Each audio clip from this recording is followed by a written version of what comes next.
She doesn't even go here. I'm bi, actually. Excuse me. Could the ugly, untalented gays please report to the principal's office? Hi, I'm Kurt Hummel, and I'll be auditioning for the role of kicker.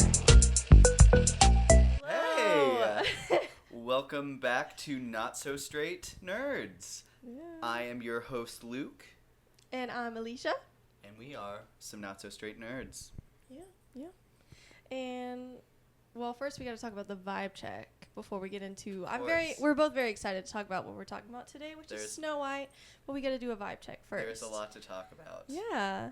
So, my vibe check, and I did catch that, my vibe check is cringe about myself. We just posted our first couple episodes today, and I've been forced to face the fact that I say the word way too often. Oh my god, that was like a Yeah. horse neigh. You're gonna listen back to that and be just as embarrassed. But it's okay because I don't watch the video of myself either. So What you we gonna all do? have What you gonna things. do? It's fine. It's fine. So I am hoping to continue to break that habit, and It's okay. I'll be trying to talk slower Okay. in an attempt to stop doing that. Yeah. Well, I feel good. I feel excited to talk about this. We have a lot to talk about it. We have a lot to say about it, I guess I should say. It's a very hot topic. Good and bad. Mostly positive though. So if you're looking to take a break from all the haters of Snow White, come watch our video because we have criticism for sure, but I don't think anyone's claiming that this is a perfect movie. But we're not going to turn around and be like, this was horrible. This was horrible. This was horrible. No, I feel like it was an overall solid movie, especially when you look at a few of the other live action remakes. Maybe when you narrow it down to the princesses, it's more towards the bottom. But as far as all the live actions together, it's in the middle, I would say. Maybe a little closer to the top than the bottom. So, and I might be getting a little ahead of myself. But okay. actually, let's just jump right into it if you're ready. I'm okay. So, I'm just ready. something I'd like to kind of jump in. It's not on our agenda that we have carefully written out. Okay. But do you think that Snow White would have been better received, say it came out 2019? Okay. I have to think about this with Rachel Zegler. I actually do think so because I still think there would have been racist people out there that were going to complain at any moment in time that she was cast as Snow White and she doesn't have porcelain white skin. But I think as far as like Gal Gadot, Gal Gadot still did plenty bad, but I think they've had more controversies surrounding them. One valid, one not so valid. We'll talk about that. Recently. So maybe 2019, I don't think it would have been as big of a problem. And then also people weren't as tired of live action remakes yet. Wasn't that when Lion King came out? 2019. Yep, that is the same I feel year. like a big was shift. that not Aladdin as well? I think so as well. It It was was either around 18 that or time. 19. Yeah. I feel like there was a big shift of people just being tired of the same old thing after COVID, especially because maybe they were stuck with the same old thing during COVID. Maybe that was one of the things. Sure. But also, that was a hard time, and I think it made people a lot more negative, and maybe that's valid. It was a lot of bad things we went through. So I don't know. That's a good question. And I was thinking about this the other day of, they delayed it a year. It was supposed to come out last March. And I do feel like... Do you think you could have fought Dune 2? Oh, yeah, that's true. That's why they moved it. I thought they moved it because of the controversy. I forgot about Dune 2.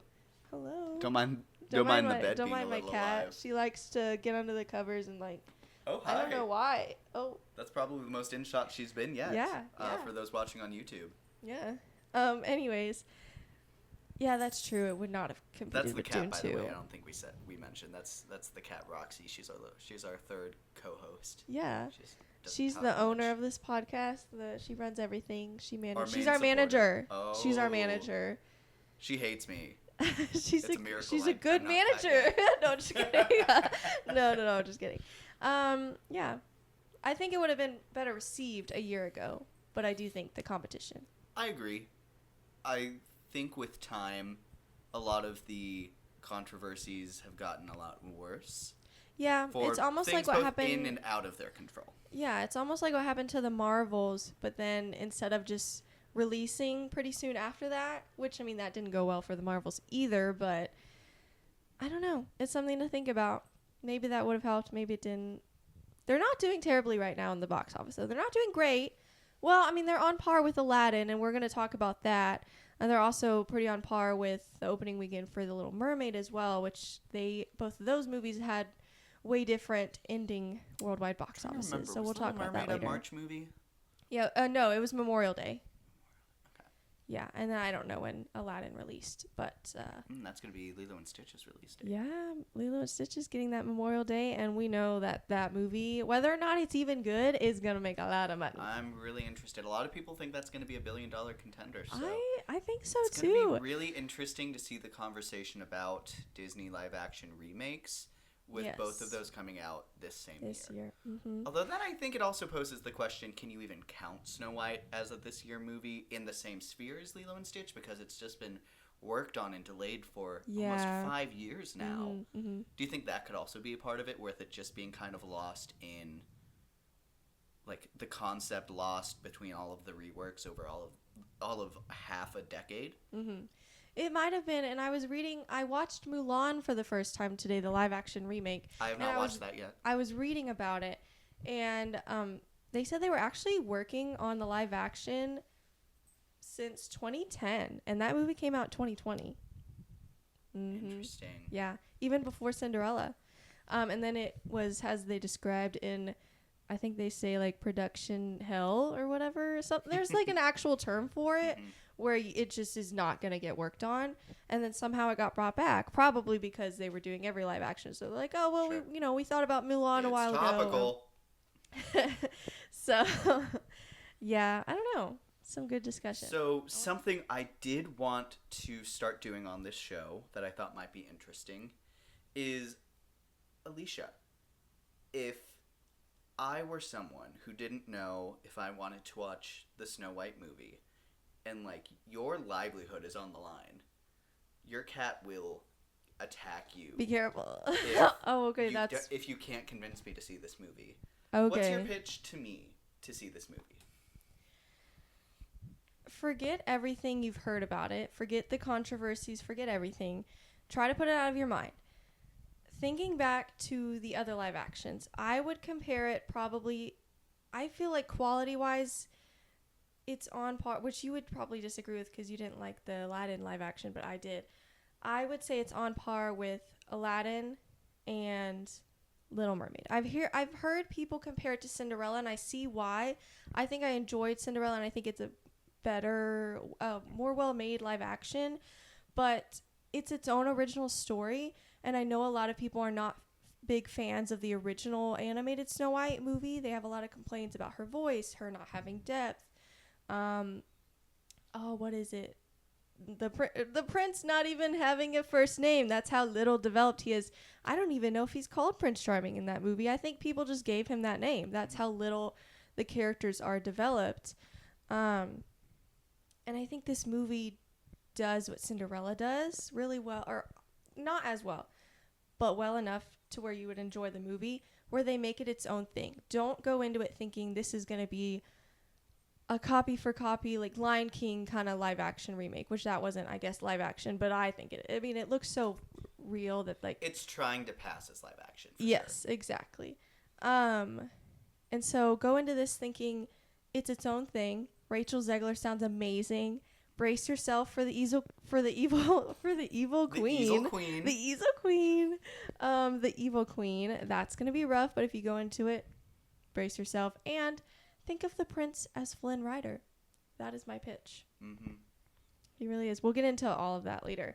But yeah, that's a good question. Yeah, I think that will be interesting, and I think that's a really cool way to look at the ideas of what originally the creators behind these movies are trying to like what they want to make, why they want to make it, and kind of where we continue to see the good in it. Oh, and know that she does, in fact, have a love interest.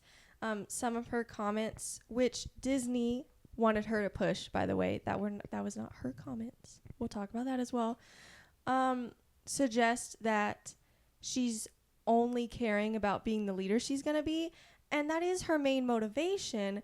But love, she does find love along the way, which I think is a very beautiful. It's not like a Frozen situation or Brave with Merida or Moana, which is nothing wrong with those stories, absolutely not. But don't think it's gonna, take away the fairy tale fall in love aspect of it. That's certainly still gonna Parts happen. of it are very and it's romantic. really well done. It's very well done. So I mean, again, I look at them as like a Rapunzel and Flynn kind of situation, which makes me excited for the Tangled live action more than I was. I was very skeptical, and now I'm like, they already got the vibe down once. They just have to do it again. So we'll see. Yeah, I'm excited. With some songs that people are already excited to see in live action. That's true. They need to not change a single thing about the Tangled songs. Don't give Flynn Rider a song. Please. Lin-Manuel Miranda, don't let him rap. No. Don't make him rap. Please, Lin-Manuel Miranda, save us, but not through rap. You've already done that. It's fine. Do something else. Interesting. So, you listed some of your pros out here. Yes. Some things I think that warrant some discussion are the chemistry between Snow White and our makeshift Prince Charming, Jonathan, the Kingdom Thief. Oh, and there are obviously going to be spoilers. The title of this video has spoiler in it, but we're going to talk about spoilers. Okay, we're talking about the movie, like unfiltered. So, pros and cons. I feel like I'm just going to very quickly list what mine are, and then I have in the character section. I can't talk today. I'm so sorry. It's later than when we filmed the first 4 videos, later at night. So, I'm just going to quickly list them off and then maybe talk about it a tiny bit, but we'll get more into it when we talk about the characters. Okay. So, my pros are Snow and Jonathan's chemistry. Jonathan is quote unquote Prince Charming. He's not a prince.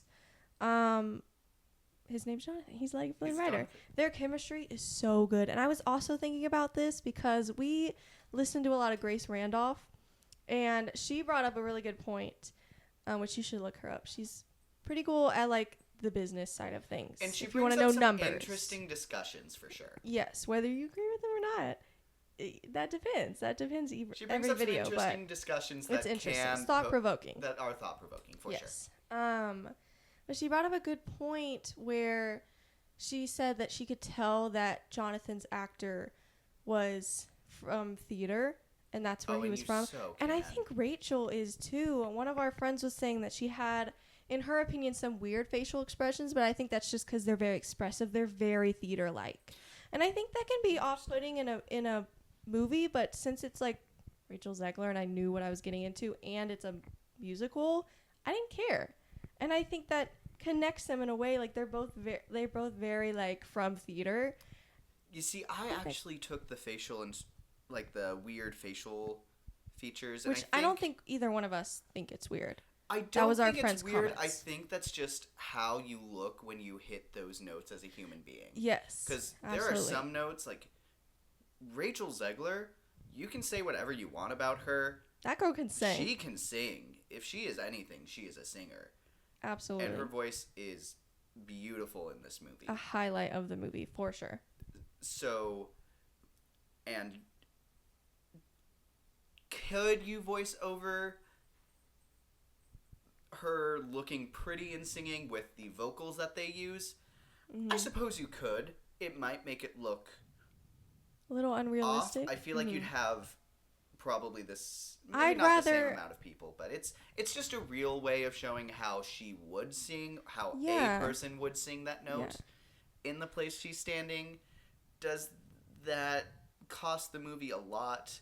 I think it just depends on how nitpicky you are about this movie. Yeah. I always have thought that she has kind of like a what's her face? Amelia Clark, is that her name? I feel like that's wrong. Why does that sound familiar? Who are you talking about? Game of Thrones, Daenerys. Is that her name? Amelia something. Amelia Perez. No, don't mention that name. I think it might be Amelia Clark. Anyways, I've always felt like Rachel Zegler had her kind of facial expressions. I can't believe no one's talking about that in the game of which actresses have expressive eyebrows.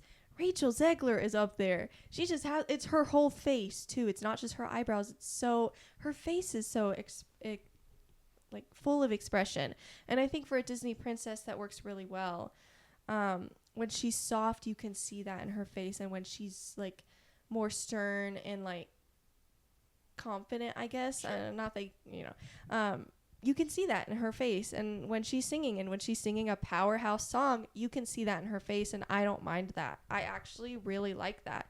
So there are certainly circumstances where that would not work. But I think this is one of where it does work. And that's also what I said. I said new songs. I think the new songs overall are great. I'm not a huge fan of the beginning and end songs, which are very similar. Where it's like, where good things grow, something like that. It's not my favorite, but I don't think it's horrible. The only time where I like really wanted to plug my ears was the Evil Queen song. And you know what? That's not even because the singing was that bad. It was aggressively fine. I completely disagree. Really? I think the moment she started compared to singing, Rachel Zegler. Not even. It was just so like painful. She starts You just really didn't like it, song, period? And like, I think I physically covered my ears at first because I was like cringing so bad at it. Ugh. It was it's it was aggressively rough. like there's no vibrato and like it's just so bad. It's so like, aggressively like you can't sing. Like at parts and it's like there's parts where she's auto-tune. Supposed to be singing, but she's just trying to talk on beat. Yes. And that even sounds really weird. Yes. She's trying to like talk sing at some moments and she is not good at it. And you could probably tell that you're not supposed to really talk sing. You're supposed to sing and she just can't do it. But other than that, you're playing a character that's so outlandish and fabulous. Yes. And then you're not able to go there. You just don't land the mark in any way. But yeah, I really liked her I Want song instead of Someday, Waiting on a Wish. Instead of Someday My Prince Will Come. That's the only song that's not there, and it totally would not fit the narrative of this story. Mm-hmm. So I didn't miss it at all. That's interesting. That's kind of an interesting look, because she was waiting this whole movie for her dad to come back. Yes. And they kind of switched her I Want song is now her dad and having that bravery, which I really like. I love that song. I've listened to it ever since, and after all the discussion of the Moana songwriters being like, oh, like all the kids will be singing it. Heck, I'm singing these Snow White songs. I'm still not. I'm singing one Waiting song. Okay. I'm only singing one song from Moana 2. So, and I'm singing multiple from this movie. So what song from Moana 2? The Get Lost song. I love that song. Oh my god. And I think the beat does a lot for that song. Yeah, that's very even true. As far as the people who sing those songs, I think that actress is fine, but she's clearly not one of the powerhouses in that movie. No, but it's fun. But it's a very catchy beat, I think, is what really catches it. But anyways, back to Snow White. Yeah, back to Snow White. So, I really like the Waiting on a Wish song, if I may interject. And Hand to Hand, the duet between her and Jonathan. They have two. They have cute. Princess Problems, which is more like fun and quirky, which is still that fun. Feels like something pulled right off of a Broadway stage. Yeah, and then Hand to Hand. Mm-hmm. It's just so pretty. They're like their harmony. Oh my god, it's so pretty. And then I'm gonna finish going through go ahead. mine. Jonathan's added depth. They actually make him a character. Not only do they give him a name, they give him a personality. And Crazy. a hoodie. They give him a hoodie. And he's always wearing a hoodie in this movie. I didn't notice that, nor did I care, and nor do I really care that much after the fact. That's the vibe. I kind of like it. You get a prince who whatever. wears a hoodie. I mean, he's not like other princes. It's not like a hoodie you would buy nowadays. I don't think so. I think it's a little different. Okay, he never uses it. It's always just there. Yeah, well, he looks good in it, so who cares? Let's move on. Dopey and Snow's dynamic. So Snow White had the closest relationship with, I would say, Dopey and Grumpy in the original movie, as far as like all the dwarves. This movie, it's not so much grumpy. He still has a little moment where like she says something kind about him and he softens, and I think that's really cute. It reminds me of that moment in the original when she's dead and everyone's crying, but then you see Grumpy crying and you're like, oh my god, my heart is ripped out right now. It wasn't quite that emotional, but it was still emotional, still sweet. But her and Dopey, they give Grumpy screen time to Dopey in that case. And it's very cute. And these are also spoilers. She teaches them how to whistle for Whistle While You Work, which is very cute, which leads to him talking. Another big spoilers. Please don't listen to this if you haven't seen it, because I really wish I didn't know this going in, and I did, and it ruined it for me. But it was so cute. Was that he was the narrator of the story. There's like narration towards the beginning. The typical storybook opens once upon a time. Yes, thing. which is very cute, very Disney. And then you see him narrating at the end because they tell the audience Dopey's the one that narrated it, and he's voiced by none other than Andrew. Oh wait, what's his name? I have him down here somewhere. Andrew Barth Feldman from. He is in. He was in No Hard Feelings with Jennifer Lawrence, High School Musical, the musical, the series. He was like the French student from the other school. I remember him in that. And then he also played Dear Evan Hansen at some point. I don't know if it was on like stage, yes. Yeah, on stage. I don't know if it was like Broadway or what it was, but he did play it, and people liked him. I believe it. He has a lot of he has so much personality. He feels like someone who would be doing more TV if he wasn't killing it in like musical. Right. Mm-hmm. He has an album actually. You could listen to it. It's pretty good actually. And that's really sweet. He talks because his whole thing is that he's scared to talk, and then Snow White makes him not scared anymore. So he talks, and it's really sweet. Yeah, they go through speech therapy together. Yeah. And then I also liked the addition and depth of the townspeople and Snow White's added depth. I thought that was really cool seeing, a princess actually be a princess. Crazy, instead of just being pretty and frolicking around and being saved by a prince. That's fine, but when you're going to do the live actions, it's a new time. It's like not quite a decade later, but several decades later. And so I think it's fine to have depth to people. They can fall in love and be a leader.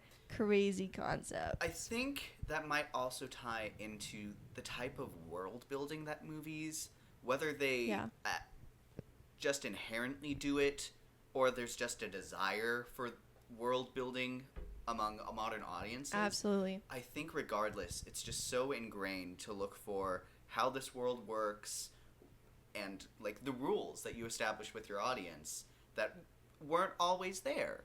And then, especially for movies that are trying to be big and elaborate, that's sort of how you get your audience in the right mind for what they're about to watch. Right. They, very quickly on, you get the vibe that this is not like the original, and I think that shouldn't have such a bad response as it has been having, because nobody cared about the original before this movie. Everyone wants to just act like this is horrible, and the original was so perfect. Snow White didn't have much of a personality either, so people shouldn't complain that Rachel Zegler ruined her character. She had very little character to begin with, so Rachel Zegler just gave her one. You don't have to like it, but you don't have much to compare it to. Sure. So you can't say it's like a worse version.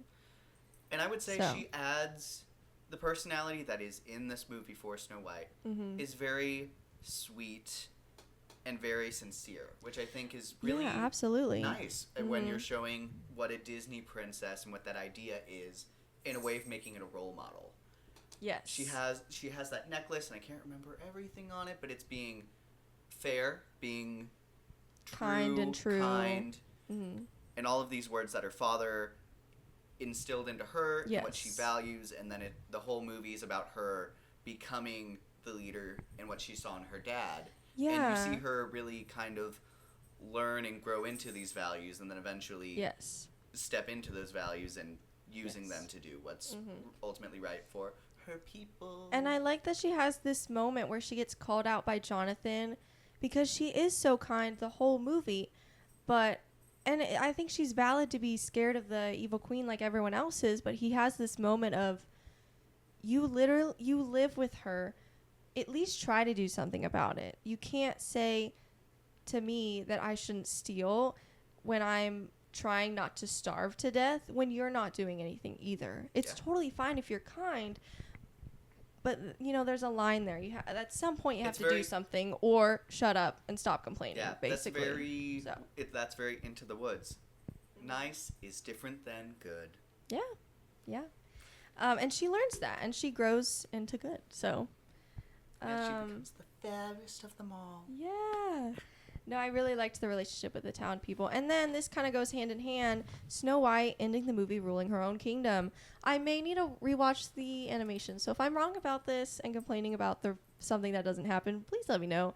It's not intentional. But from what I remember in the original movie, it ends with her, I guess, seemingly going off to marry the prince, I guess, to his kingdom. I believe it just ends with them on the horseback. Yeah, I mean, it's not very clear whatsoever. But it's like, what happens to her kingdom then? Because she's also a princess. And the kingdom fell to ruin after their monarch died, and the princess disappeared into the woods. The evil queen's not there. Snow White's not there. What happens to them? Plot twist, Dopey takes the throne. Exactly. All hail King Dopey. That would be great, actually. They should make a sequel about that. No, but I'm so glad that, again, Grace Randolph also mentioned this. You get to see a princess actually be a princess. Actually perform the role of a princess, and then she becomes queen by the end of the movie because the evil queen leaves. She makes everyone wear white. Yes. So things are good. It's a wedding.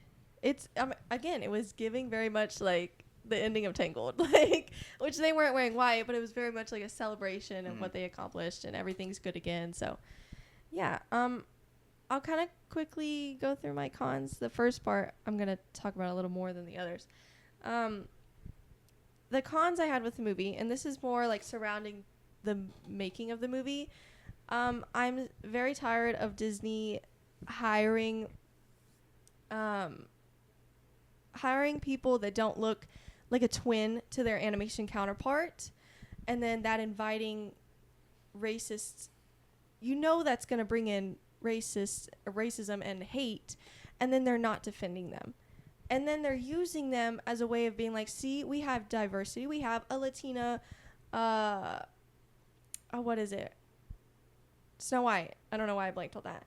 We have what movie were we watching? Our Ariel. We have a live action Ariel in the theme parks. You can meet her. And if you want more than just Tiana, I'm like, that's great. But then why are you going on and not defending them? Why are you giving them what is it, like prompts to push, basically? We're going to get into that in a second. And then why are you canceling the Tiana series and things like that when people are asking you for more content of these princesses or more original stories?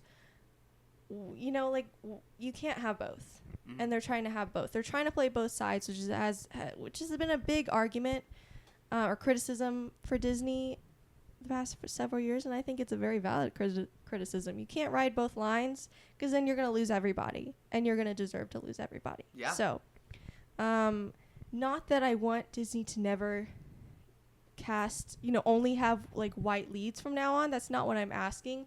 I'm asking them to defend the people they cast. Or at least like back up your choice. It's like, yes. It's almost very much like Snow White's arc, where you can be nice and give these roles to people, but if you're not going to back them in the choice that you made, that they were going to be what's best for your movie, then ultimately you're doing harm to them. Exactly.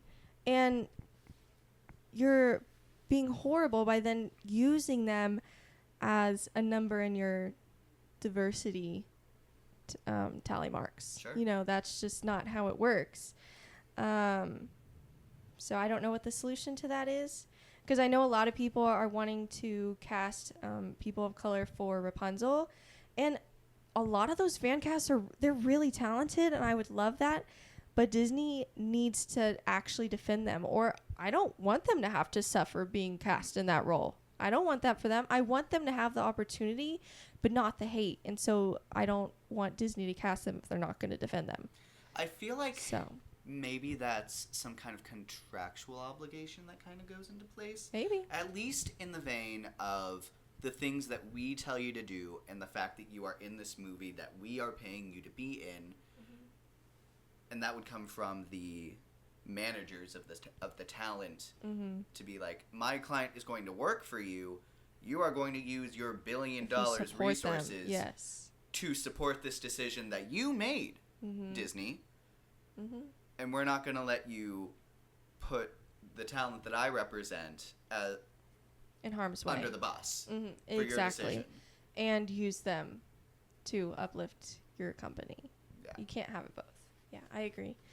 I hope those people have good support systems, and I'm glad Halle Bailey and Rachel Zegler are supporting each other. I'm very happy for that. I liked I think they had the Actors on Actors variety interview. I think that's what the interview was. It was some interview. I don't know if it was the Actors on Actors or if it was something else, but they had an interview together, and it was very sweet. And then on Twitter, they've been tweeting support for each other, and I think that's very sweet. And at least they have that community, but Disney, get on it. I also put the Evil Queen twice on here. I put the Evil Queen, just Gal Gadot in general, no other comments. If you see the movie, you'll understand. God-awful actress, singer. And again, we're bringing up Grace Randolph a lot in this, I am, in this video, but she said it best. She said she can't sing, she can't act, she even has trouble just standing there, and I think that's all that needs to be said. That's so valid. Valid. And she's wearing some elaborate, beautiful costumes. That was my next thing. And, you can't even stand there and just wear it right. Nope. You can't even, there are some characters who, wear the It's like that thing where sometimes the costume wears the actor, but she's not even letting that happen. She's not even doing that. And that's crazy. It's horrible. That's kind of my other thing is her outfit. So she does not have her classic look. She has a somewhat similar look, similar silhouette. There's one outfit There's she has for 30 5 seconds. Yeah. That are right. It's perfect. The Evil Queen costume you think of. So perfect. When you think of the original, it looks so good. Why was she not in it for more of the movie? Because here was my thing. I was excited for Snow White, and so I was giving it the benefit of the doubt when I saw that costume in the trailer. I thought, okay, maybe they'll do something really interesting where they connect this storyline of her covered in gems. There's one scene where she's at a dining table, and it's so quiet, except for, her nails, the jewelry, and that feels so intentional. And you're like, okay, so they're going to do something with this, and connect it to the dwarves that go into the mines all the time and mine diamonds and all these other gems. They're going to do something with that. That's why they know the Evil Queen. That's why they're afraid of her, because she makes them work for her and all this stuff. And then they just don't do that at all. And so you're like, then who cares? Why do you do that costume? Especially if you had, it's not like you, because some people were also saying, oh, maybe it looked bad on her. But they had it, and it looked great. So either use that for the whole movie or do something interesting with the new dress. It's so bad. I feel like there are a lot of interesting threads that just don't tie into the overall narrative, so it feels very, why did you introduce this thing if you're only going to use it 10 seconds? Yeah. I feel like there's a lot of that in this movie that really cuts the cohesion of I agree. the overall product. There's so many things that are so close to making it a very wonderful live action, and it just doesn't happen. And there's so many ways that it could have easily tied in, which I think is really frustrating for audience members. Yeah. I think it's a real problem when most of your audience can see what's happening, can see the potential. When the general consensus is that there's easy ways to tie everything together, that's a problem. It's through most of your movie, that is a real issue. Yeah. And then somewhat with that is the dwarfs had actual magical ability. They didn't just go in and actually use pickaxes to mine gems. They put their hands on the rocks and they started glowing, and then they started mining. And I don't know if that suggests that they can create gems from nothing or if they just highlight where they are. But it doesn't matter because they never mention it again. And it never comes back. It doesn't matter. Why do they go to the mines? Why do we have a song about going to the mines if we don't talk about it? It has nothing to do with the narrative. It adds nothing. Gosh, if I wanted to go to the mines so bad, I'd go watch the Minecraft movie coming out April 4th. Oh my gosh, I really hope it's really good and I eat my words, but I know it's not going to be. But it's fine. I'm so interested to see I have been surprised before. We will see. We'll do a video on that. Trust us. We will. And then, so I lost a full star because I do like out of 5 stars kind of rating. I lost a full star because of Gal Gadot, and then I lost half a star for.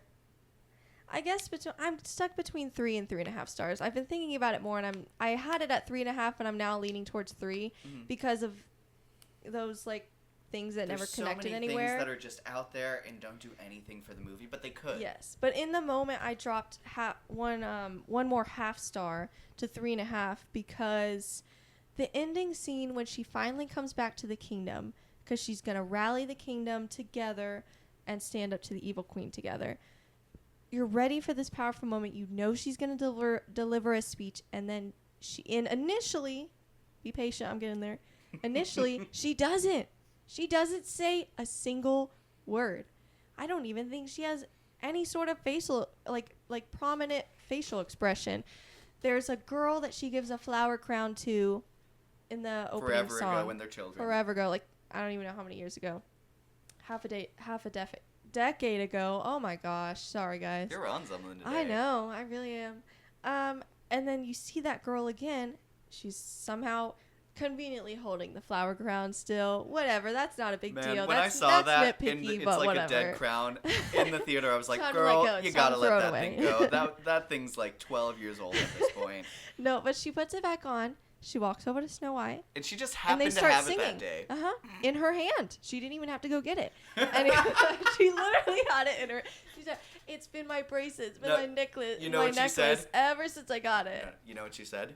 Today's the day. Oh my God, he's referencing.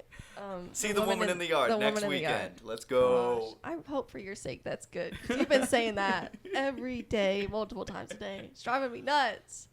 Anyways. That's why I wasn't going to go see it, actually, because I really just didn't think it looked interesting. But he keeps saying that, and so I want to be able to talk about it with him.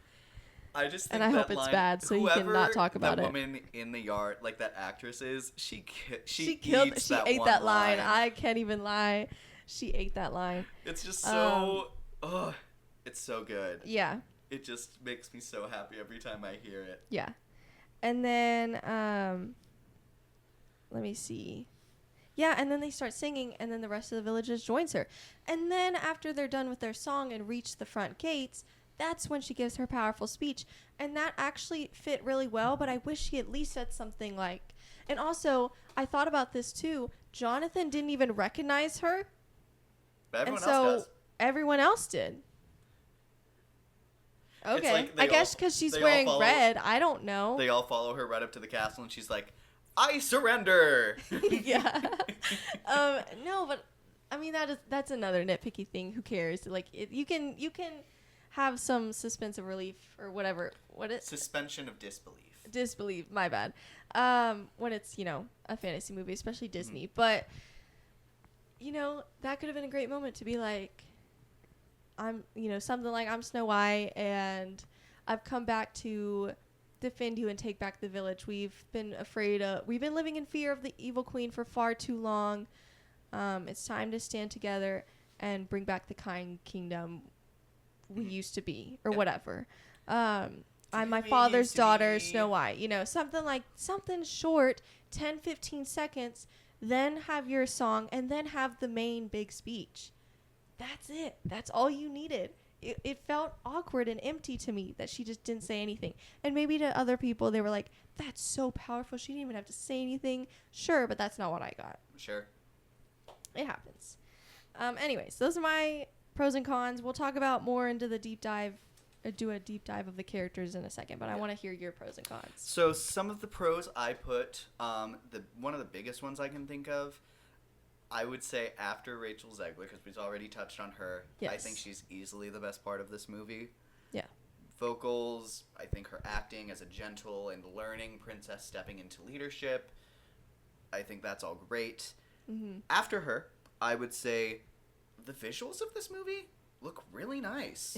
It's really pretty. I think so many of the shots are really cool. Some of them that come to mind are the dwarf cottage, and then the production in there is so cozy and beautiful on the outside.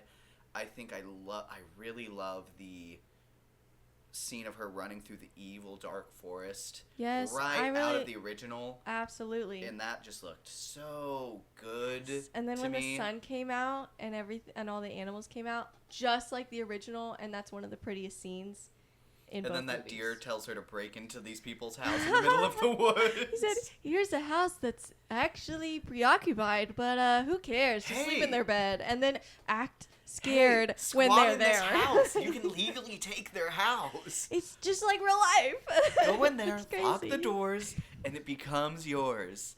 And That's act a rhyme. so surprised and offended when somebody shows up. Yeah, whenever Shocked she that you're wakes there. up and she has the audacity to scream at the people who live there. That's that's beautiful. I loved that scene though. I knew that was gonna happen. I was like, this is hilarious. I'm having a great time. And it was dopey too because they all locked him inside. And he was like, guys. And then he like ran away too, and then he was shaking like the vase. That was so funny. I was like, dopey, you're so I will say, I so do precious. think that considering how beautiful and vibrant the forest was, and how I think well established the dungeon of the castle was, Yeah, that's true. I think the overall castle could have used a little bit more. That's true. I understand going for a lifeless feel, but it's very cold even before the queen comes in. I was and thinking about it looks that very too. basic. Mm-hmm. I think they could have done, especially when they have so much going for them in other parts of the movie. I Yeah. think it does highlight that that's a weaker area in this. Yes, they were certainly capable Yeah. of doing more. And I liked it. It seems like a choice of warm when you're in a happy place and cold when you're in an unhappy place until you realize that it's fairly just as cold in the beginning and before and after the evil queen's there. And so it's really at any time you're around the castle, it's cold. So then that makes it seem like less of a choice, which is interesting to me. Yeah. Again, so close to being perfect, and it's just not. Yeah. And then another thing I really liked is the musical production. I agree. I think not all of the songs hit. Like I said, the Evil Queen's Fairest of Them All is horrible, and I would argue probably not even legally identifiable as a song. But the Well, I dance feel production around her Yes. is it is top notch. Didn't you say it was like Greatest Showman? It does give me some Greatest Showman vibes. Yeah. And I think I saw that someone worked on Someone both worked on movies. both? I can't Okay. remember who. Mhm. But I Maybe would the totally choreographer. believe that. Mhm. But the choreography is all there. It gives Yeah. a lot of that one song, the Comeback, When We Will Come Back. Oh, yeah. That song, I Mhm. feel like there's a lot of those vibes throughout Mhm. this movie, especially in the big ensemble numbers. Yeah. And I think that those are really fun to watch. Mhm. Like, you can watch any agree. musical number from The Greatest Showman, and it is so fun to rewatch. Mhm. And I think there are parts of those here in this Yeah. movie for sure. Mhm. Whistle While You Work is great. Yeah. The Waiting on a Wish, Yeah. I think, besides the fact that it takes place in that castle, Yeah. but the like choreography of everything and all of the background dancers and actors, they really do a lot to raise those scenes. I even think like the song Fairest of Them All is composed well, and I think it's a great really, concept, and I would have loved to Yes. hear someone actually sing it. We need someone to cover it. You know who we need to cover it? Catherine Hahn. I love She that would we knew slay. that. She would slay. I'd be so interested. We to hear did who not she talk was. about Catherine Hahn before that, Nope, by the we way. just We spoke- just said we that. just knew. I We knew. promise you. I promise you. Also, for those not watching, I am wearing a grumpy t-shirt. And whether or not you believe me, I did not think about that about filming this episode when Likely I picked it story, out right? this morning. I really didn't, because I put a sweatshirt on it right after that. And the only reason I took it off is because we're talking about it. So for those on YouTube, I'm wearing a grumpy shirt. So. You mean those on Spotify? Well, they're listening. Oh, yeah. Well, Yeah, I'm yeah, saying, yeah. you know, if you're watching, you would see okay, that. okay, I But if get you're you. not, then you wouldn't. It's okay. It's okay, though. I just told you, so. And then my other two big pros for this movie, we've talked on a bit. Like I said, Snow White and Jonathan, their chemistry is really So great. cute. And they have a pretty great love song, except for the end, when it just stays on Snow White for way too long, especially That's when true. he's just singing at some point and we're Yeah. still on that same shot. Mhm. It just feels very weird for no reason. Yeah. But besides that, I love the song itself about maybe we are in love suddenly, Yeah. and that's really weird, and I wasn't looking for this, but here we are, which I think is a really good That you can look go at. through this together. Yeah, I don't know. That's I really think that's sweet. a more nuanced and honest look about what love is, because you don't find love when you're looking for it, and if you do, Yeah. then you kind of, is that really love, or is that just the thing you were looking for, so you found something you can call love? That's a very high concept, I think, for the audience it's aiming for. Yeah. But I think that's a really interesting start to a discussion about why wasn't she looking for a prince at the beginning of this movie. And that Yeah. ties into my the last Hey, she's pro I gave. preoccupied. Thank you very much. She's got other For things on sure. her mind. So. But like I I'd said, be pissed off if I was, basically under a, I don't even know what you would call her, a horrible leader, whatever you want to call that.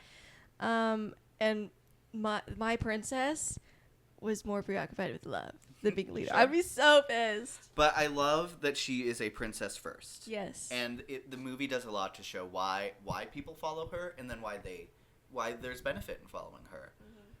They do a lot Agreed. with the idea, the evil queen keeps saying, "You're a rose, I'm a diamond. A rose will wither, a diamond is reliable." And she says that to the townspeople, thinking that that's going to work, and it doesn't. And I think that is a very powerful moment. I love that you can see the relationship between the townsfolk and Snow White, and before they even reject that idea from the evil queen, they're going to reject it because. But then that's another thing that I think is sloppy, that the evil queen is like, "You want a diamond." Mm-hmm. Because I'm reliable and I'm sturdy, and it's Yeah. like, but you're not doing anything for anyone, Yeah.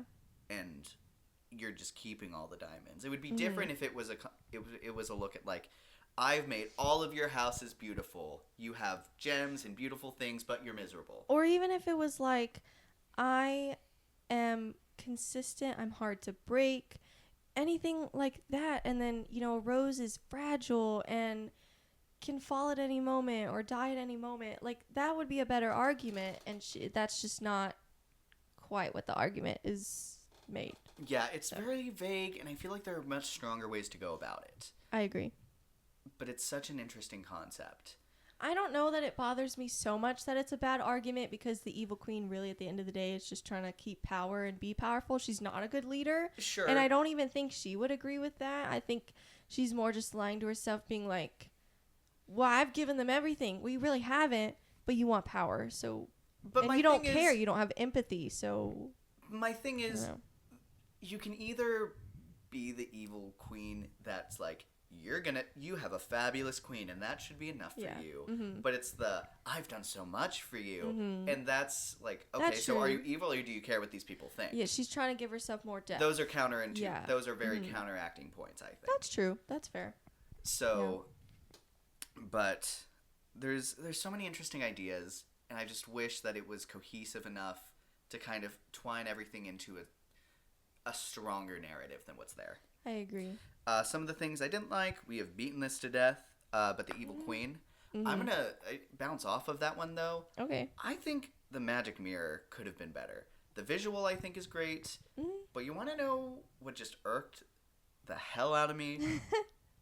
That mirror does not rhyme.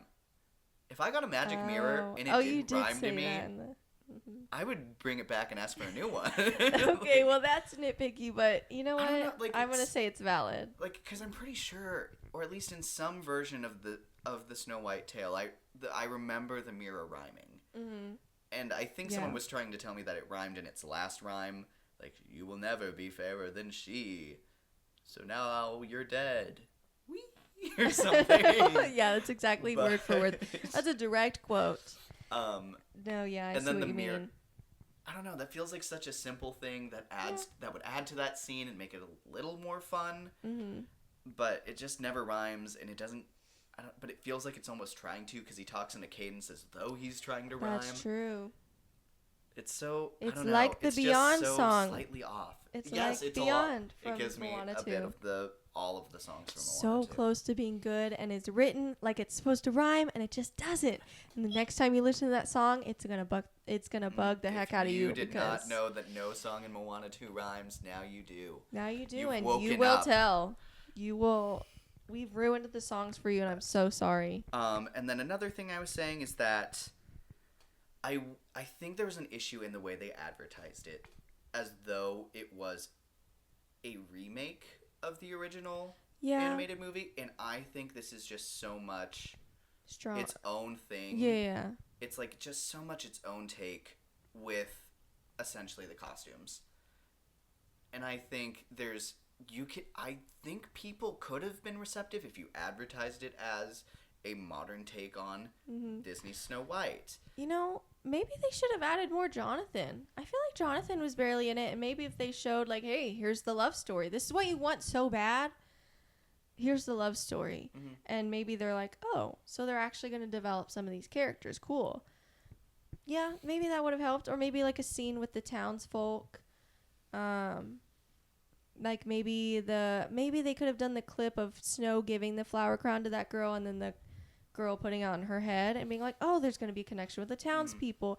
I think they tried to do that with Waiting on a Wish. And that was a great song to pick, but I don't think they completely sold that we're doing our own thing narrative. Yeah. Loosely based off the classic.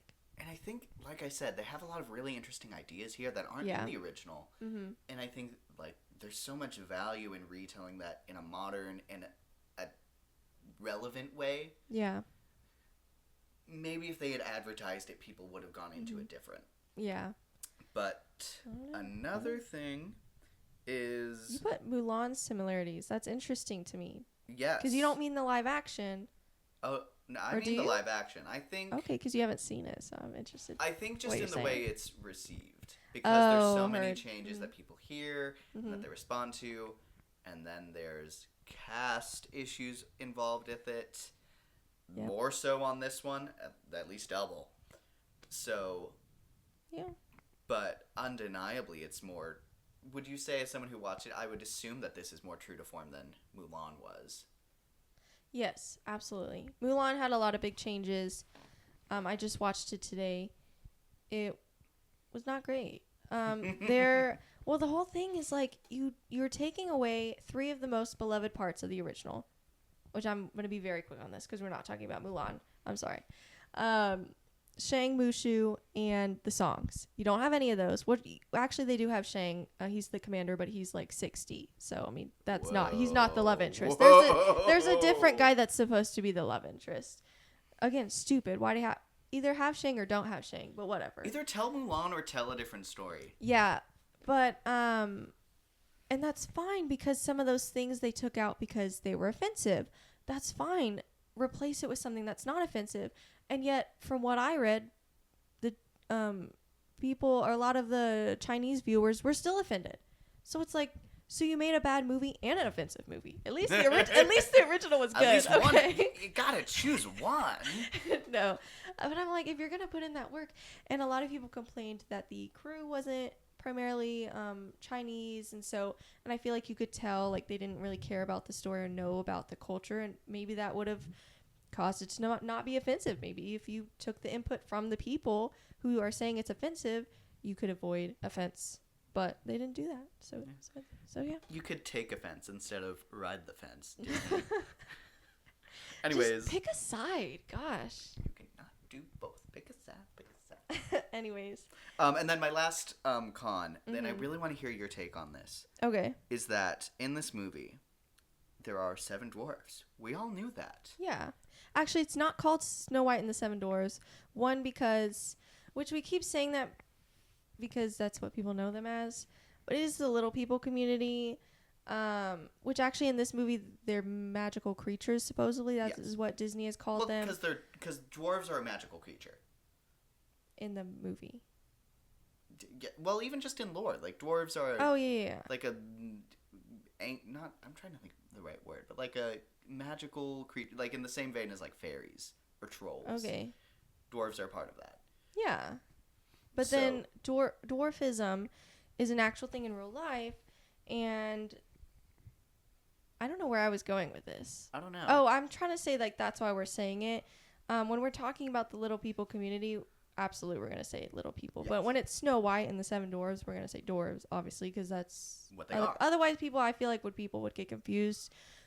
But anyways, but it's not called that. It's just called Snow White. Yes, and I think to the I detriment think you of can this tell movie, why. I think you can tell that the dwarves take a huge backseat. Absolutely. And I also think that's a problem. Because they have 7 dwarves and 7 bandits. 7 bandits. Which are Jonathan's friends. Yeah. I guess crew or whatever you want to call them. And I think that there's just not enough space for 14 ensemble members. Absolutely not. Imagine how much more you could have done with your, I would say, like, obviously in this movie, Dopey and Grumpy get more attention. Maybe, like, Doc. Maybe Doc, but there's so many other, like, you have 4 other dwarves that could be fleshed out and made more to feel like actual characters in this story. Yeah. I was thinking and about that they're the ones earlier that people today. came here to see. Exactly. Yeah. People love them. And then they mine. They say, to be fair, they saved Jonathan. Yeah. Which, in a really funny scene, actually, because Doc thought he was dead. And He I comes love out that and he's scene like, so much. I'm so sorry. And Jonathan's like, hey. And he was like, what like, the? I'm so sorry I didn't tell you sooner. I saved him. Oh my god. so but funny, yeah, I but- was thinking about that earlier today because I don't even know a single one of the bandits' names. Nope. Nor do they have personalities. They were nice, I guess. They were there. They defended Snow White. Cool. That's all we know about them. And to be fair, the bandits were in the movie because they were originally supposed to replace the dwarves. But then they did reshoots because people didn't like that. And we'll talk about that in a second as well. But then, and that's so another that's thing hard about the dwarves is dwarves. They are so, because what I expected with that new ability they had was that they were going to use it in like the ultimate fight scene in the end. Because I really thought it was going to be something where they like use the stone of the castle and like make gems grow out of that in some capacity. Okay, almost like thorns. Yeah, kind of. Yeah. Which could have been something interesting, and that's what I thought was going to happen. Even when they were standing in that like line blocking the gate, Right. It's like the pieces are all there to do something with that thing that you randomly threw in there for no reason. But and then another thing is the debate on using CGI versus actors. So I pulled up some stuff about this. I want to see. Okay. First off, I think just for our own basis, how do you feel about them using CGI dwarves? From the beginning, okay, well, I guess I should say on how they looked. From the beginning, I never thought they looked that weird. Like, it didn't bother me that much. I mean, they definitely, you can tell they're not real people. But if they're supposed to be magical creatures, I think that's fine that it's CGI. It's a fantasy movie. I mean, if we can watch Avatar, we can watch this, you know? But a lot of people didn't like it. I know I'm in the minority for that choice. Okay. I'm of the opinion, from the knowledge that I have, and from me not being in the little person community, I think that they were told they couldn't do something, so they tried something else. They received a lot of negative feedback for that, so they tried something else. And yeah, this would be about their third take at what they to did do with try, it. and for all the conversation around the budget, that's partially why, because they had to do reshoots for to add the characters. And so I think they honestly, and not to like defend Disney, you just heard and earlier in the episode, I certainly did not, but in this case I feel like they did the best they could. They did the best with what they were given. I think it's a shame. I think the only way they could have done this a little better is if they casted little people to voice the dwarves. I thought about that. I think they did for a couple of them. Some of them did. What I remember, but they didn't for all of them. I think that could have been a solid compromise, but they didn't. Well, I don't know. I don't think they really knew what to do that was going to make everyone clearly happy. not. I don't know if there was a thing that would have made everybody happy, so that's the hard part. I think I was fine with what we were given, but I think ultimately it's serviceable. yeah. And if you want it to work, it can work. If you don't want it to work, it was never going to. Yeah, pretty much. But I do think if you're not in an animated movie and you're like, unlike I would say like Mufasa and The Lion King, where you're having the CGI character in a real world, unlike a CGI character in a CGI world, I think you do ultimately lose what could have been a performance. And yes, there's animation there, and that is, its own art and its own skill set. But I think specifically as a character that grows in this real world space with other characters, with real actors, I ultimately think that it would have been a stronger choice to have actors. And I know it is a hot take. That is the argument. Is were you gonna do Were you gonna do Little People, or were you not gonna do Little People? That's the argument then. And it's hard to say because we're not in that community, but even that community has differing opinions on that, so that's hard. Since Peter Dinklage, I have what he said right here. Of Game of Thrones fame. Yeah. He was an elf. He was trying to think. He's done a lot of things. I think was one of his more recent. He was in the Hunger Games movie recently. Yes, more he recently. Was so good in that. He was. Yeah. I think he is. Oh, he voices the goat in Wicked. Yes, he does. Yes, the professor. I think he made some very bold comments, which you're about to say. And I think he's valid for that. Because, I mean, at the end of the day, he's a part of the community. He's a little person, and he's affected by it. You can't say that his voice isn't valid. Yeah. But I think to so many people who aren't looking to see or understand the community any more than is mainstream and on their screen. So many people watch Game of Thrones. So I think people see this one person who is so famous and got so many opportunities in Hollywood. And Hollywood knows that if anyone's going to understand, hear a voice from this community, it's going to be his. And I think that that's a lot of pressure. You have to be really careful what you say when you speak so much for your entire population. Because it's partially, you're allowed to have an opinion, but at some point you have to know that what you say matters. Yes. Because you've worked so hard to build yourself up to get there, people are going to rally behind you, and that may be a good thing, that may not be a good thing, and I don't know if it was a good thing in this situation. I actually don't know if we've said what he said. So you go ahead and do that, and then we'll keep talking about it. So for those who don't know, there was controversy when, because they were going to do the Doors originally, just straight up, and I assume they were going to cast Little People. And he spoke out specifically about this movie? Yes, specifically because they said he did in some podcast. Not the podcast. He accused the studio, Disney, of double standards by attending to racial diversity in its cast, but falling back on other damaging stereotypes. He said, and I quote, "I was a little taken aback by the fact that they were very proud to cast a Latina actress as Snow White, but you're still telling the story of Snow White and the Seven Dwarfs," which at the time I believe they were. And then he goes on to say,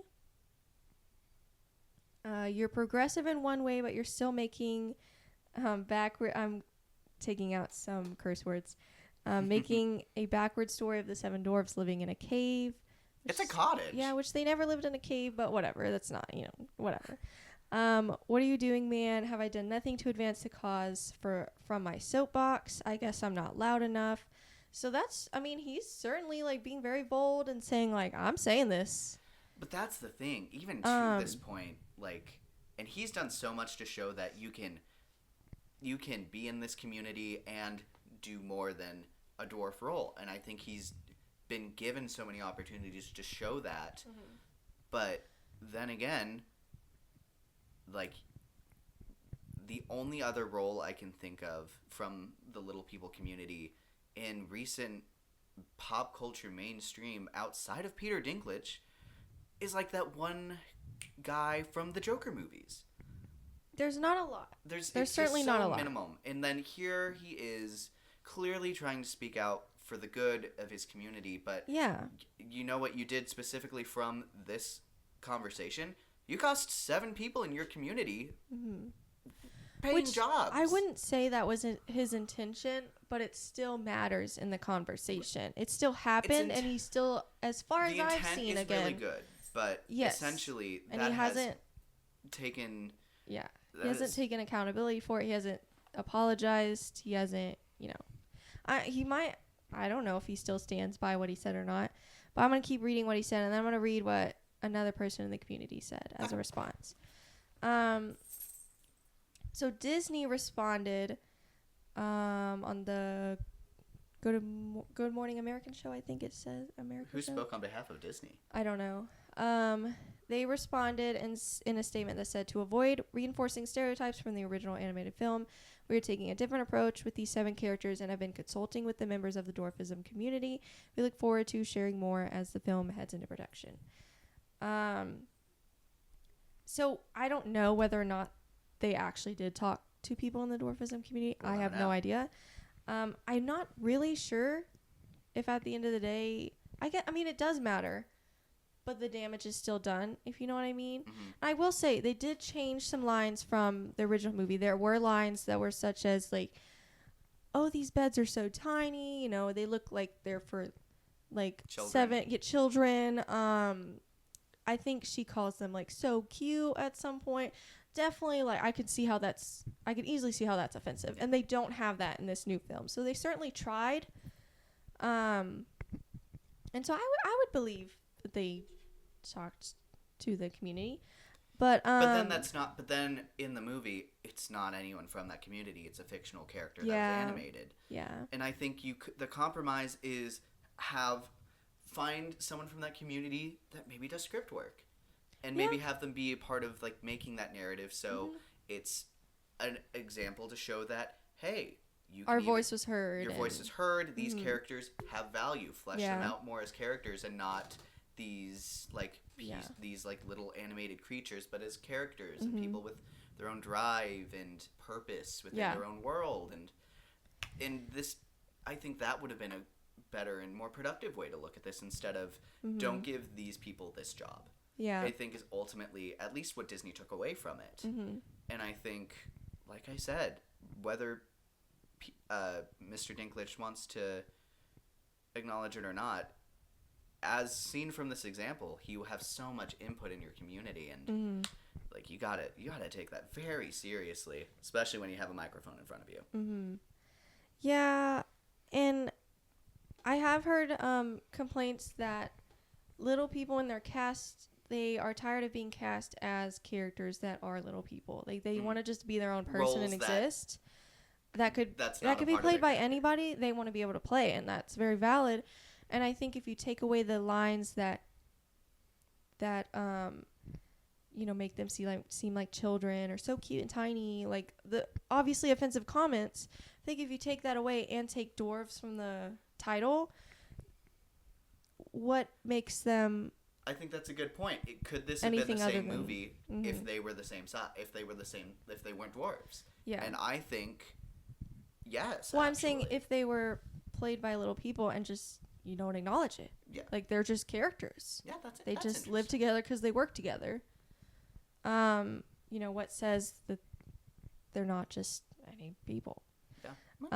But then there was a pro wrestler. I don't know if I'm going to say his last name right. I'm so sorry. Looks like Hornswoggle. I don't know if I'm saying that right. Anyways, he's a part of the little person community. He responded and said that Dinklage's criticism resulted in the elimination of 7 potential dwarfing, and this is a quote, dream jobs from the dwarf acting community, end quote. He explained that roles for people within the community are few and far between. Very true. Noting that Disney's resulting decision to take away, quote, dream roles literally made for our community, which that's, its own argument, unquote, or end quote, ultimately hurt the community. He later questioned, quote, why is he the single voice for a whole community? And I don't think he meant to be, but I think that's what it turned into be. And so I think that's a valid question. So, I mean, at the end of the day, it is what it is, and this is what we got. But I think it's a conversation that deserves to be had. And ignore if you hear scratching in the back. That is my cat. But it's an important conversation. It's hard to form our own opinions because we're not a part of that community. But I think we just have to look at the quotes and what has been said and what has been done. And certainly, whether or not you agree with it, roles have been taken away and given to CGI. So that's what we got. Yeah. I don't know where we go from here. It's But interesting because there's already going to be so much that Disney's going to try and learn from this. I don't even think that makes the top 20 things they're going to try and take away from this. And that's I think, going to be sad that that's going to be a conversation lost in all of this. I agree. That's why I think it's important to have the conversation, shine light on it, because it happened and it harmed people, whether or not that was intentional.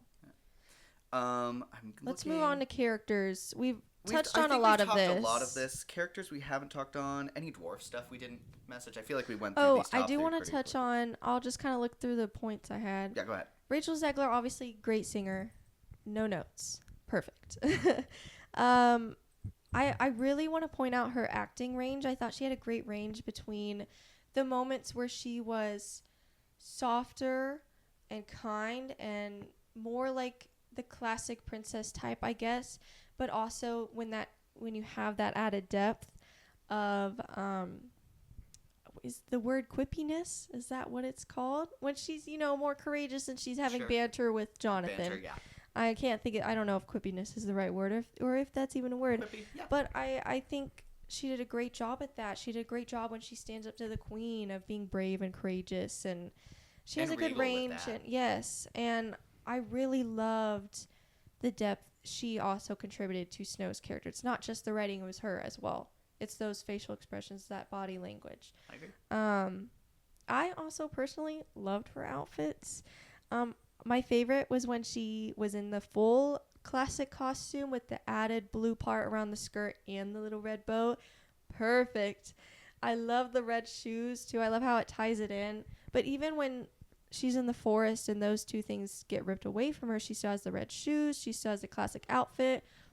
I will admit, I was skeptical when the first set photo came out of her in her dress. I said, that looks very bright and ugly and not flattering to her skin. What are you doing? And I think not only is the hair not as bad as people thought it would be, it's not perfect. Could have been better. Wasn't I would have made it more like curly. Yeah, but I don't think it was quite Lord Farquaad what that people were saying. Oh, I don't think it's that. I think it looked fine. I've seen worse bobs. Exactly. And I think the outfit looked good with the color grading. That's what was missing from those set photos, was it's so warm, and so the dress looks so pretty when you have that warmth. Mm-hmm. And I don't know if she's ever wearing that outfit fully in the cold castle area. She wears that robe or the cape, and then she wears like the more peasant outfit, the pink outfit, which is so pretty. Yeah. It matches the cool tones very well, and I think that was intentional, and I personally really liked it. So I agree with most of that, yeah. And then with Andrew Burnap, I don't know. I think it's Burnap. Flynn Rider, he was a thief. Flynn Rider he was a thief, just like Flynn Rider. He had charisma, so much charisma.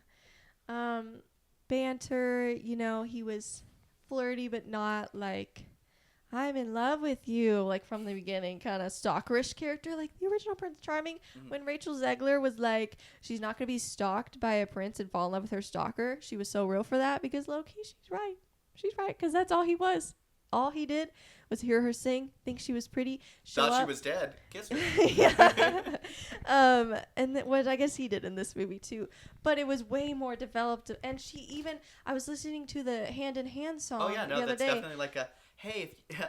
By the way, if you ever want to save me with a kiss for whatever reason, she says that. Let's do that In the song. And I think that's a bit cheesy, but it. I don't remember word for word, but it's something like, if I go away, save me with a kiss. Like, she literally says that in the song. And it's very, I don't know, you can see the love that's there, and you can believe that it was actual true love that saved her. But you can also believe, because I was thinking originally in the movie, the evil queen very clearly reads the recipe book to make the poison, can only be saved by true love's kiss, but then it immediately pans to or switches to him in the dungeon. So, I mean, that makes sense why she wasn't worried about him. She was also probably going to kill him pretty soon, before he escaped. Same with Flynn Rider, why Mother Gothel wasn't worried about her. She's like, well, even if Rapunzel, didn't think he betrayed her, or finds out later he didn't, he's going to be dead, so who cares? But then he didn't die, so. Womp womp. Yeah. And then, yeah, the dungeon scene is very, very my cat is very Flynn Rider, and I loved that for him. Good to know that they're capable of doing a good Rapunzel and Flynn dynamic. Keep that in mind, Disney, for the Tangled remake. I'm gonna go save my cat. You could talk. Trying to think of the other things to talk about. Scenes. I think we talked a lot about these. Oh, so the director, Mark Webb, he worked on the Amazing Spider-Man 1 and 2 and the Gifted series? No, movie. Interesting. I don't think I know that. Sorry, I'm saying things. Gifted? Gifted is with Chris Evans and I think McKenna Grace. Great movie. You should watch that. Take a look. I might recognize him. Oh, and then No. I think we got to everything else. I don't think I know this. Interesting. Yeah. But so I think I think he did a good job. Overall, could have been I think better, he had but a great team. I think the cinematography has really strong points. we'll talk about the cinematographer in a second. I think the musical numbers are orchestrated really good. Keep going. I think there are just a bunch of choices outside of his control that really affected this movie. Whether script is necessarily one of them that he's involved with. What you gonna do? I don't know. I think it's gonna be interesting to see if he ends up in director's jail after this. I hope not. I mean, the Spider-Man movies I don't think were received super well, and he still went on to do this. Well, that's the thing. Now he's at 3 strikes. Yeah, well, if the Russos can do it. Although, right. you know, the Russos have delivered Mark Webb for the next Avengers. what, $4 billion movies, so I think that's a little different, but you get a lot of grace with $1 billion movie. Yeah. They got Greta Gerwig. Okay. Speaking of Greta Gerwig, Oh, that's a great let's move on point. Let's move on to writers. So the sole credited writer was Aaron Cressida Wilson. I don't think I wrote down what else she's done, so maybe she didn't do much. But while you look at that, if you've heard Greta Gerwig's name be attached to the screenwriting, you are not crazy. She did work on it. She is just not credited on screen, according to online. And we've talked about, which there were also like, I don't know, 5 or 6 other writers that were credited off screen. But we talked about why she wouldn't be credited, and one, it could be because she worked so little on the script, especially after reshoots and probably rewrites. Or I heard she had the first draft. Oh, okay. And with it being rewritten over and over again, who knows how much of even that original Exactly, content's still yeah. there. We also kind of joked that maybe she wanted to distance herself from this film. like, Maybe she didn't want her name attached to the controversy. This She's Barbie like, did not work on Snow No, White. This Barbie just did $1 billion movie and is about to do the Narnia movies. Don't put my name with this movie. This director does not want to that go to could be a director thing, jail. but yeah, if she just worked on the first draft, then Yeah. yeah. I think And that would then explain it. onto your cinematographer that you love so much, which I loved it too. It was beautiful. Mandy Walker. She did Hidden Figures, the live-action Mulan, and the recent Elvis movie. Mulan, overall, I would say looked good. Okay. So I can see that. There were problems with Mulan. I would not say the cinematography was one of them. Okay. There were some particular scenes. It was kind of both, where it was like there were some scenes that were unnecessarily cool, but other scenes I'm like, this is so pretty and such a great use of color, and I can see how it's the same one for sure. That's cool. And there was definitely a lot of that here in this movie. I feel like Elvis is the biggest outlier. Because also, I love Hidden Figures. Hidden Figures is Yes. one of my favorite movies. So that's And really... it looks great. It's really cool to see her in this Yeah. in here, because especially with something I love so much from this movie, Yeah. that I think ultimately is okay. Yeah. I love that I can spot my people. You could spot the talent. Really cool. We also highlighted the changes. The biggest changes are the Evil Queen's ending. She still dies. Don't worry. If you're listening to spoilers without having seen it, she still dies. I actually really like her ending for this movie. It would not have made sense whatsoever for her to be the... Oh, we forgot to talk about something, but I'll talk about it in a second. Mm-hmm. The old hag. Yeah. So she doesn't die as the old hag. She goes back to the pretty evil queen. I don't think it's explained why, but she's an I mean, it's just a enchantress, potion. so yeah, whatever. That's not a big deal. And then there's a confrontation between her and the Snow White and the townspeople, and she's trying to get Snow White to stab her. I thought for a second one of the soldiers was going to stab her once they started turning on the evil queen, but that did not happen. She ends up like Running away. yeah, running away and disintegrating into the mirror, and it cracks. Because she breaks the mirror. Yes, when she it's breaks like, the mirror. hey, It's you almost ain't- like a you ain't Shadow never Man gonna be death. that girl. Who said A that? little Not bit. me, but like somebody else. One of our friends said it was I think like that the might have Shadow. been Katie. Yeah, Katie or Cole. Cole did. I was thinking Cole did. He said it was like the Shadow Man's death, and I see those vibes. Absolutely. Yeah, she where gets sucked into the mirror after she broke it, and then Yes. it rebuilds as if nothing you're dragged to your death by your closest friend in a way. happened. Sure, by your Yeah. closest comfort in any case. Yeah. That's an interesting aspect. I did see a thing about the value of how big a deal it was that the original villain, so obsessed with beauty, ultimately makes herself ugly out of vengeance, driven so It's true. into hate that she becomes what she fears, which is being old and ugly, and then ultimately that's how she dies. And I think it's interesting to look at the that's value true. of that from the original and the change. But I also like into in the this. live action that she values beauty so much, and this is a very big act to all the people that are like, Rachel Zegler's not even pretty. What do you mean she's the fairest of them all? You're missing the most basic concept of Snow White, is Yeah. that fairness is not about beauty. The evil queen thinks it is, and it's not. It's about kindness, which I still think It's she's true, beautiful. But fairness anyways, comes with that's not beauty. even the point. Is that I love that the evil queen values beauty so much, and then she's still rejected. That's not enough for them. They want kindness. They don't want beauty. They don't want diamonds. They want a rose, which a rose is still pretty, but I like it. I think it fits the story. But that is interesting that she dies is the it's thing she just- fears. Like I said, it's not. But also the she fears original. that it's not enough, and it wasn't. But I don't know. It's just not the original, and that character is a huge point as to why it's not trying to be the original. Yeah. And then the addition of the townspeople and the bandits. Townspeople great, bandits Meh. don't add anything, unfortunately. Dopey talking. Love that. Dopey narrating. The powers they have to create gems. And then Snow White ruling her own kingdom. I think mostly positive things. Yeah, or Maybe at least 50-50. Yeah, I think most of the stuff, and even the stuff that is like bad, it's mostly just bad because it's not used in any meaningful way. So it Yes. just kind of takes the runtime Good- when it doesn't need to. Mostly good concepts, but sometimes poor execution. Yeah. And then, like I said earlier, I would say it's on par with Aladdin and The Little Mermaid. What two movies live action specifically, would you say they're on par with? Interesting. And I'd love to hear y'all's reactions to where Yes. you would put Yes. Snow White among 'Cause, I other mean- live action Disney movies. Yeah. I would say.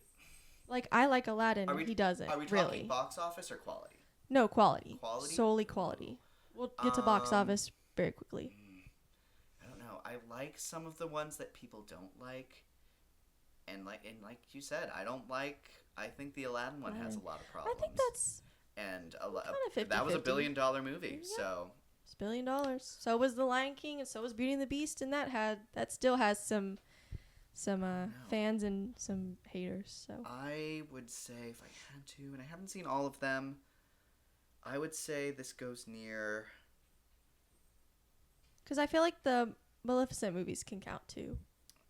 If I you haven't want, seen the if second. you want I, them I've to. seen the first. Okay. Because I think The second with one these, wasn't great. So With these, I'm very That's okay. polarized between I really like them Mhm. or they're okay. yeah. And I would say even Aladdin, Mhm. like, I think it's okay. I think it's watchable. Mhm. I just think the first one is such a big deal. Mhm. Like, I think if I felt how I did about the Cinderella movie, Mhm. like I did about Aladdin, I'd be like, oh, that's cool. Because respectfully, Mm-hmm.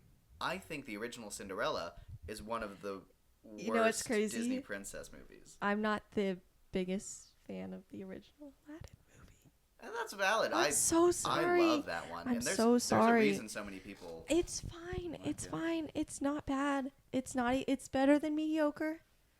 I just don't think it's quite peak No, like other people Katie say. I'm feels the so same exact sorry. way about that. Maybe Okay. it's either you like, maybe that's just a thing. You either like the original or you like the second. I just think the original That is interesting. just does Yeah. just everything at least a little better. But where I would rank it, I would say I rank it probably close to where I thought Pinocchio and Lady and the Tramp is. And to be fair, Oh. no, I don't hate those. I think Okay. they're aggressively fun. I think there's a reason people- they came out on Disney Plus. Oh. So it's not like my expectations were like I'm gonna see a movie that I would pay to see otherwise. Mm-hmm. But respectfully, I think ultimately the quality of Snow White, minus like the overall piece, I think is kind of Disney Plus quality. Okay. I think it's just Hot take. I think it loses. Maybe not. I don't know. know. Maybe that's not a hot take. I don't know. I think So I don't know. I think ultimately all of the issues match it with these things that I think just weren't trying to do a lot. Okay. Yeah. And then we have the. Okay, so this was as of like 1 or 2 days ago, except we updated the box office. But as far as score, it was a couple days ago. Yep. The critic score is 43. It started out a little higher than that, 48. So I do think it's very low, but a lot of the live actions are very low, so that's not the super high bar. Mm-hmm. Audience score was better. It was 74. It might have changed a little bit since then, but that's what it was a couple days ago. Cinema score was B+, which I think is one of the lowest. But I still feel like that's pretty solid. That's a little bit. I was worried it was going to do B. So Exactly. It's not a B. It does show that there could It's not be good, some legs but for it's it. not bad. So, do you want to look up the IMDb score? I never got that one. The Meta score I think was it's a 1.7. 50. Oh my gosh. Oh wait, I heard about that. 1.9. 'Cause yeah, people do that all the time where they review bomb on IMDb and then they erase it because they're like, we're not about that. Looking at you, Disney. You can learn a thing or two. Anyways, so yeah, that's probably gonna be erased soon. And then my personal score was, I'm probably gonna put it at a 3 now, just since we've talked about it. I had it at 3.5, but my original It's valid score, and I criticism. do my score out of 10 because I'm goofy.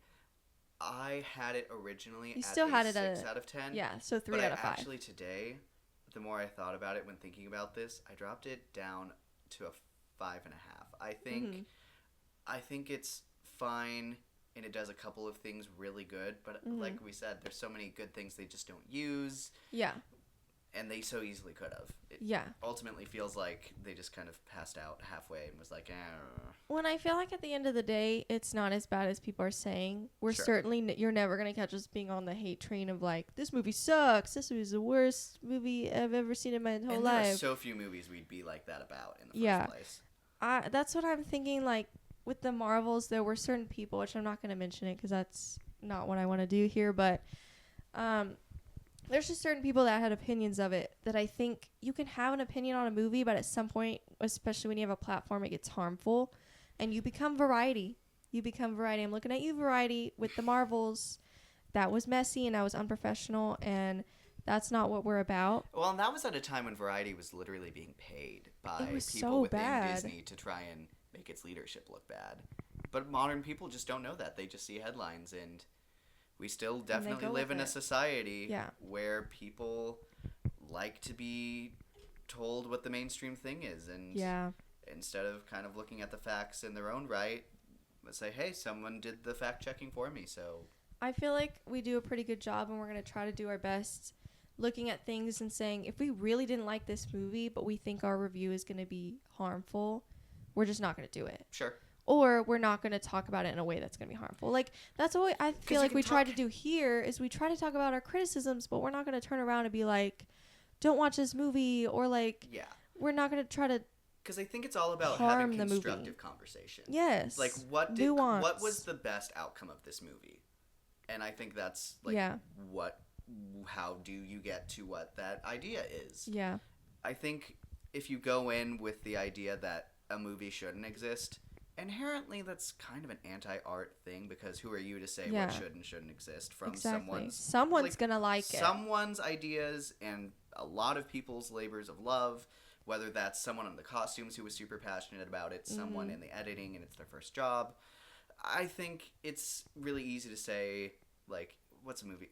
I didn't like Wolfman. I think Yeah. I'm so glad it I'm was sure released. someone had a lot of fun working on it. Yep.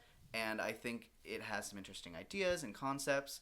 It's still my least favorite movie I've seen this year. Yeah. But it got made. At least it's not a Batgirl situation. Yes. I'm still mad about that situation. It's just so... I was talking to some girl today, which I'll tell you about this later. I was renewing my registration for my car. But they had these, like, at work. I didn't see directly what they were. But they had something where, like, they assigned themselves with some superhero. And she assigned herself to Batgirl. And I just... broke my heart for her, thinking about that she could have had a movie that she could have connected to and loved, whether or not it was a good movie, and she doesn't have that. Yeah. And so I just think at the end of the day, we have plenty of bad movies, so I don't care if everybody on the planet Earth is saying that this movie's going to be bad, just release it. And you know what?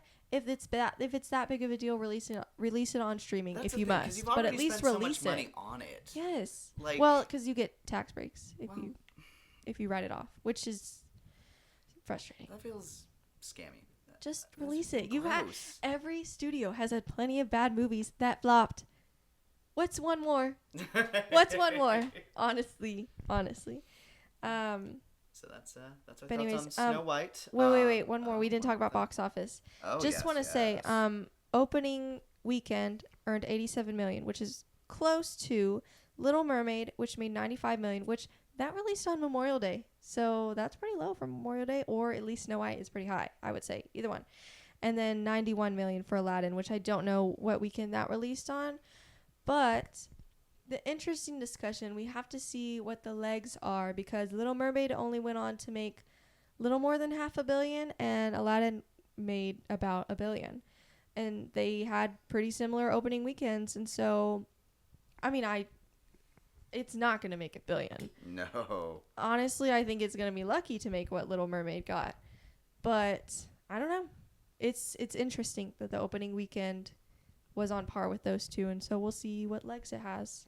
I think its best chance is to have a very small drop for this next weekend. It does. We were talking about this. It has 2 weeks pretty much where it doesn't have any competition. It's when Minecraft comes out where it's going to lose everything. Mm-hmm. So you have 2 weeks, and it is spring break for a lot of people the next 2 weeks, so they can watch it during the week. Especially with kids, it's going to be great for kids that they can go during the week because parents don't bring them as much at night. So if they go on spring break, they can watch it any of those days, and they have about 2 weeks to do so, about a week and a half. But it has time, but it doesn't have forever. If I had to guess where this movie ends, I'm gonna guess it would end probably around the 350 range. Ooh, I'm hoping it gets to 4. And I think it will surprise me if it gets to 5. I would I'm say thinking 5 is pretty. I'm trying to be because Little pretty Mermaid optimistic. ended like 5 something, so I think it would get lucky if it got to 5. But I'm realistically thinking, hopefully 4. But we'll see. Captain America, people didn't think that did well, and that has crossed the 4 million, But that 400 had a million lot of line. space where there was nothing else Yeah, to that's counter program it true. at all. That's true. So I don't know, man. I don't know. We'll have to see. It'll be We'll very see. interesting. So, If anything crazy happens, we'll mention it in the podcast. But yeah, those are our thoughts on Snow White. Let us know what you thought. Let us know how far you think Snow White is going to do at the box office. Yeah, and we were going to talk about Looney Tunes, but I don't really think we have time. But I did want to mention that Looney Tunes, despite Warner Brothers not advertising it, it did release. Looney Tunes, The Day the Earth Blew Up. If it's playing in your theater, go see it. As far as I've seen, it's playing in our theater, so it's probably playing in yours. Playing somewhere close to you if it came to us. Yeah, so please go see it. It's not a phenomenal movie. It's a fine movie. It's a fun time. It's an hour and a half. Go see it. Buy a movie ticket.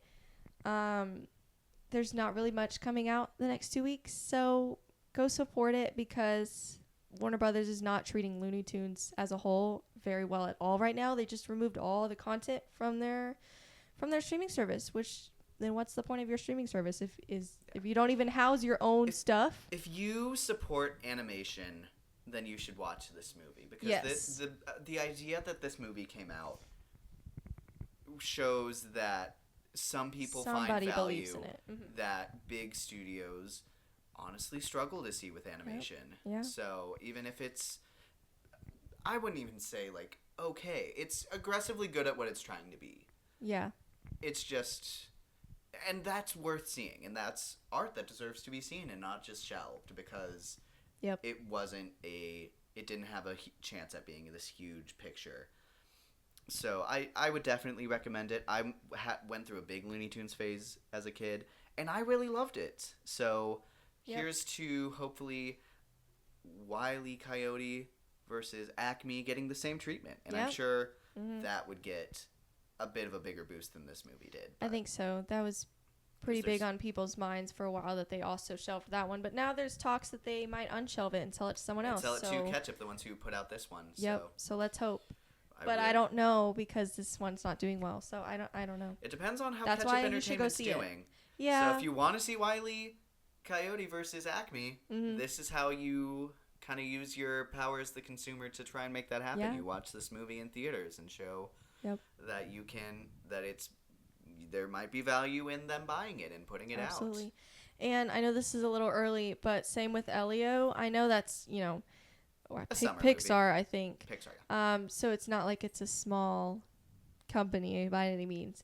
But I think there's already been discussions from Pixar of do we invest in original movies or do we invest in sequels? Yeah. Especially that conversation came up a lot after all the movies they released around COVID, like Turning Red, Soul, Luca, and especially Lightyear, I think really kind of put the nail in that, like, wow, we couldn't even sell like something connected to Toy Story. And so go see original films. I know a lot of people, unfortunately, this is already getting the treatment like kind of like Elemental got, where it's like, this doesn't look that great. Just go see it. It's an original animated movie.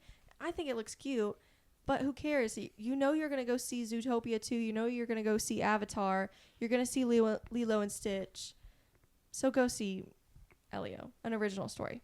Yeah, an original animated story. I mean, we'll talk about it when it comes out, but and I know it's a little early. It's not coming out. And I will say, they dropped a new trailer for it. I wasn't sold on this movie until I saw this new trailer. Yeah. Love Glorden. Watch. Yes. Introduce yourself to he's Glorden, so cute. and that might convince you to see this movie. Yeah. But yeah, I'm glad you heard our thoughts on Snow White. I hope we weren't too harsh. We definitely didn't try to be, but we tried to be honest. Yeah, I think constructive is the aim of the game for us. And I still liked it. I still stand by even after all my criticism. Yeah, I'm excited to rewatch it on Disney Plus, especially after hearing who voiced Dopey. I want to hear that. So I'm excited. I've encouraged my mom and my aunt to watch it because my aunt's a big fan of the original cartoon. I did tell her and warn her that there were changes, but ultimately she loves Dopey, and so I said, You're fine. You're gonna be solid. This is Dopey's movie. This is Dopey, and then plus everything else gets developed. So. And then he'll get the kingdom in the sequel. Yeah, exactly. Dopey the movie. King Dopey. Oh. Okay. Like it sounds great. Anyways, let us know what you thought. Next time we're gonna talk about. We're talking about the Harley Quinn finale, or just the season as a whole, but mainly the finale. White Lotus, the recent episode, episode 6, and then we're gonna talk about what comes out tomorrow. It's Monday right now. Daredevil episodes 5 and 6. That's gonna be our next video. Is all of those. So tune in to our others if you want to hear about Invincible season 3, Captain America 4. What else did we talk? Novocaine. And then the episodes that have been released so far in White Lotus season 3, Daredevil. Yeah. Born Again. And if there's anything you want to hear us talk about now, please let us know in the comments, or you can find us on our socials, which will be linked in the descriptions below. Yeah. So. It's NSSN_POD pod. Not so straight nerds _pod, basically. So yeah. We have a Twitter and Instagram right now. We're working on TikTok. You can also watch us on YouTube, listen to us on Spotify. So, and we're working on Apple Podcasts. We're working on it all. It's a struggle. It's fine. It is a struggle. Yeah. Thanks for listening. Yeah. Thank you guys so much for talking Snow White with us. You guys take care.